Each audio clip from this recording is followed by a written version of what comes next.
Ce jour est dédié pour la réussite de Yaron Yehuda Ben Fleur et de Sarah Bat Brigitte Claire. Un certain Pinchas Schreiber a vécu la Shoah.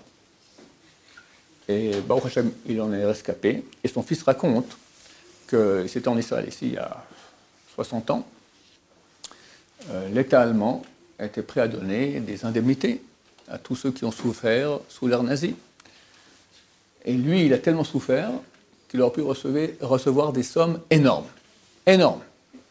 Le fils dit plus que tout le monde. On recevait un questionnaire à remplir. Et il fallait remplir. Et puis, lieu de naissance des parents. Ses parents étaient nés au Kazakhstan. Et si ses parents étaient nés au Kazakhstan, il n'avait pas droit à ces indemnités. Il pouvait mettre autre chose, et il avait droit. Beaucoup d'argent. Tout le monde lui a dit, fais comme tout le monde. De qui on parle? Pas maintenant de prendre, de prendre des Allemands. D'accord? Après tout ce que tu as donné toi à l'Allemagne, tu peux prendre un tout petit peu par rapport à tout ce que tu as souffert. Il n'y a aucune question là-dessus. Et il dit, mais c'est pas honnête. Alors, tu allé voir le Gaon de Tchibin.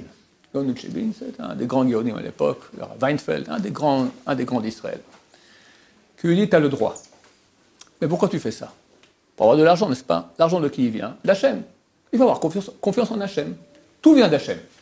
Maintenant, on est obligé de faire une ishtadlout. Ishtadlout, ça veut dire jouer une sorte de comédie, aller travailler, faire des affaires, etc., des études, pour que Dieu, je vais mettre en place une sorte de canal. Par ce canal, Dieu va envoyer la bracha. Mais tout vient de Dieu.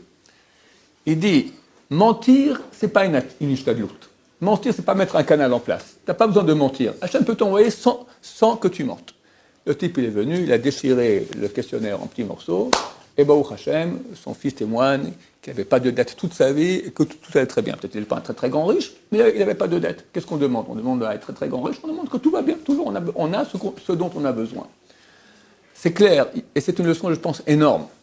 Très souvent, on peut, par un petit mot, gagner beaucoup d'argent. Mais l'argent que tu recevras, c'est Hachem qui l'envoie. Tu as besoin de mentir pour qu'Hachem t'envoie. Tu as besoin de faire ishtadlout, de jouer une comédie. Une fausse comédie, une vraie comédie. Et c'est clair que quand tu mens, tu recevras. Mais il n'y a pas de bracha, et tout l'argent va partir en cacahuète.